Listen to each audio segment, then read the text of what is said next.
গল্পের নাম আলো কোথা থেকে আসে।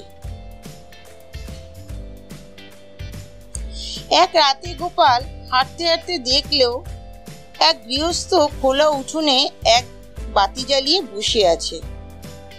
গোপাল জিজ্ঞাসা করলো, ভাই, এত রাতে এখানে বসে কি করছো? গৃহস্থ বলল, আলো জ্বালিয়ে বসে আছি, ভাবছি আলোটা কোথা থেকে আসে। গোপাল একটু ভেবে বলল, তাহলে তুমি তো পৃথিবীর বড় প্রশ্নের উত্তর খুঁজছো। গৃহস্থ বলল, হ্যাঁ, কিন্তু কেউ উত্তর দিতে পারে না। পরদিন গোপাল রাজসভায় সেই গল্প বলল। রাজা বললেন, তুমি কি উত্তর দিলে? গোপাল বলল, আমি বললাম আলো আসে বিশ্বাস থেকে, বিশ্বাস না থাকলে অন্ধকারই চারিদিকে।